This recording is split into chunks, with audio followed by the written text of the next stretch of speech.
Hoje, 24 de outubro de 2024, deputado estadual e comandante-geral da Polícia Militar em Roraima são alvos da Polícia Federal em operação que investiga a venda ilegal de armas. Governador de Minas Gerais associa a Bolsa Família à dificuldade de empresários contratarem no país.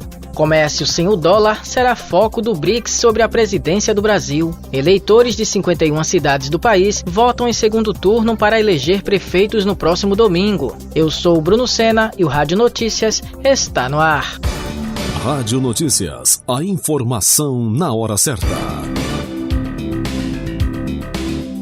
Um panorama atualizado do que está acontecendo no Brasil e no mundo, você ouve aqui. Rádio Notícias. Rádio Notícias. Informações com credibilidade e imparcialidade. Não importa onde você esteja, não importa o horário, nós estamos aqui para mantê-lo informado.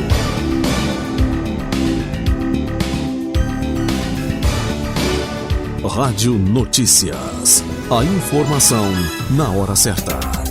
O deputado estadual Harrison Barbosa, do PMB, e o comandante-geral da Polícia Militar de Roraima, Coronel Miramilton Goiano de Souza, são alvos da Polícia Federal em duas operações que investigam a venda ilegal de armas de fogo e munições no estado. Outros policiais também são alvos da operação. Foram cumpridos 16 mandados de busca e apreensão nesta quarta-feira, 23. Miramilton é apontado nas investigações da Polícia Federal como líder do grupo criminoso. O coronel, conforme apurado pela rede amazônica, atuava principalmente com o apoio dos dois filhos. Em nota divulgada nas redes sociais, o deputado afirmou que foi surpreendido, que desconhece os motivos pelos quais foi associado à operação e que nunca teve envolvimento com atividades ilícitas. O coronel também negou qualquer participação em crimes.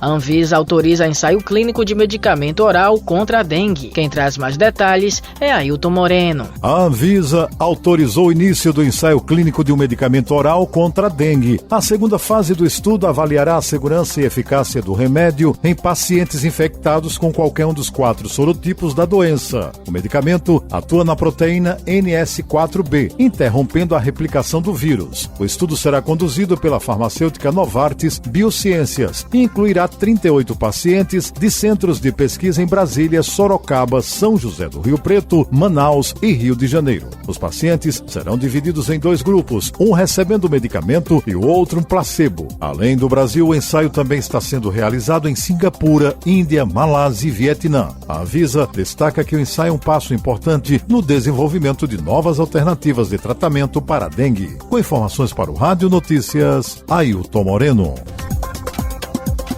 Na última terça-feira, dia 22, o governador de Minas Gerais, Romeu Zema do Novo, associou o programa Bolsa Família à dificuldade dos empresários para a contratação de mão de obra no país. A fala do governador aconteceu em um evento em Belo Horizonte, junto a empresários do setor de supermercados. Para Zema, mais de 1 milhão de pessoas que recebem Bolsa Família em Minas Gerais alegam não ter oportunidade de trabalho. Ele também afirmou na ocasião que as pessoas querem trabalho, mas cheios de pré-requisitos, por exemplo, não querem trabalhar sábado ou domingo.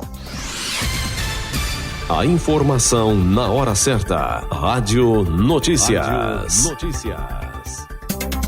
O ministro das Relações Exteriores do Brasil, Mauro Vieira, afirmou nesta quarta-feira 23 que um dos temas prioritários durante a presidência do Brasil no BRICS será a adoção de um sistema de pagamento para transações comerciais entre os países que compõem o grupo. A medida já vem sendo discutida dentro do bloco, inclusive durante a cúpula de líderes que acontece em Kazan, na Rússia. O meio de pagamento seria uma alternativa à dependência do dólar no comércio internacional. O Brasil assume a presidência do bloco a partir de janeiro de 2025. Nesta quarta, durante discurso na cúpula de líderes, o presidente Luiz Inácio Lula da Silva do PT defendeu a criação do mecanismo. Abre aspas, agora é chegada a hora de avançar na criação de meios de pagamento alternativos para transações entre nossos países. Não se trata de substituir nossas moedas, mas é preciso trabalhar para que a ordem multipolar que almejamos se reflita no sistema financeiro internacional. Fecha aspas, declarou Lula. Senacom vai notificar plataformas por venda de suplementos nutricionais adulterados. José Carlos Andrade traz mais informações. A Senacom, Secretaria Nacional do Consumidor, vai notificar plataformas digitais e vendedores de suplementos nutricionais adulterados para solicitar esclarecimentos. Recentes análises apresentadas pelo Conselho Federal de Nutrição e a ABNutri, Associação Brasileira das Empresas de Produtos Nutricionais, detectaram irregularidades no mercado de suplementos. As entidades apontam como alarmante o cenário encontrado na análise de produtos comercializados. A creatina, por exemplo, apresentou níveis muito abaixo do indicado, chegando até a 0% em alguns casos. De acordo com o Conselho Nacional de Combate à Pirataria, ligados à Senacom, a comercialização de produtos adulterados representa grave ameaça à saúde pública e ao direito dos consumidores. A Secretaria informou que vai garantir que esses suplementos, já identificados com irregularidades, sejam retirados das plataformas de venda. Da agência Rádio Gov em Brasília, José Carlos Andrade. O Instituto de Segurança Pública apontou que o estado do Rio de Janeiro bateu o recorde de estelionatos em 2024, no período de janeiro a setembro. Foram mais de 100 mil golpes em 9 meses, o maior número desde 2003. Pelo menos 109.887 casos de estelionato foram registrados na polícia este ano, o equivalente a um golpe a cada 3 minutos e meio, e 25% de aumento em relação ao ano anterior. A maior parte se concentrou na região metropolitana do Rio. Os registros de extorsões ficaram em 2.367 nos primeiros 9 meses do ano, contra 2.368 do ano passado. Rádio Notícias. A informação na hora certa. Eleições 2024. Quase 34 milhões de eleitores votam em segundo turno para eleger prefeitos em 51 cidades. Quem explica pra gente é Marquesan Araújo. Quase 34 milhões de eleitores distribuídos em 51 municípios brasileiros voltam às urnas neste domingo para escolher em segundo turno os ocupantes dos cargos de prefeito e de vice-prefeito. Entre essas cidades estão 15 capitais, como São Paulo, Fortaleza, Belo Horizonte e Manaus. Entre essas cidades, o partido que mais marcou presença no segundo turno foi o PL, com 9 candidatos. De maneira geral, partidos de centro-direita se sobressaíram em relação aos de esquerda, como o PT, que aparece em 4 capitais. Na avaliação do cientista político Murilo Medeiros, o resultado do segundo turno deve repetir o cenário do dia 6 de outubro. A esquerda perderá espaço, algo notado desde a eleição de 2016. Os grandes centros urbanos serão dominados por legendas centristas e conservadoras, com o crescimento do PL e também do União Brasil, do PSD e do MDB.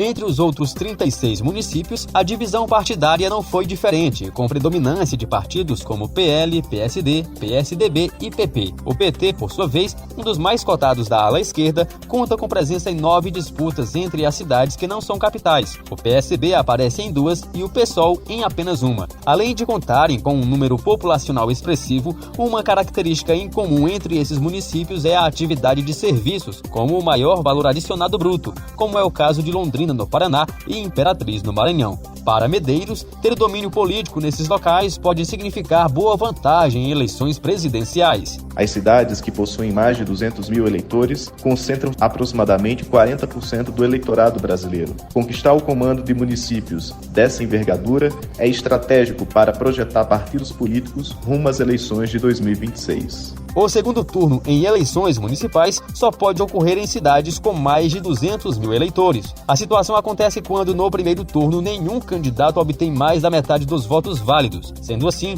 o segundo turno é disputado entre os 2 concorrentes mais votados na primeira etapa. Reportagem Marquesan Araújo.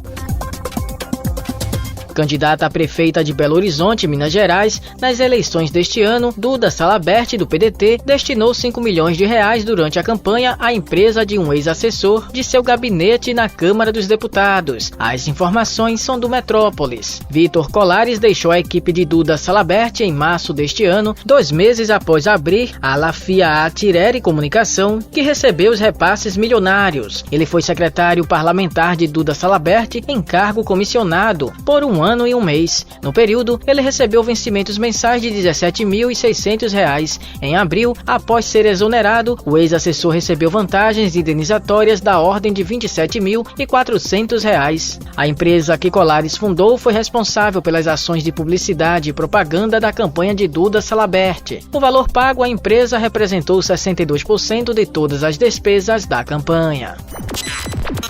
Você acabou de ouvir Rádio Notícias. A informação na hora certa. Obrigado pela audiência.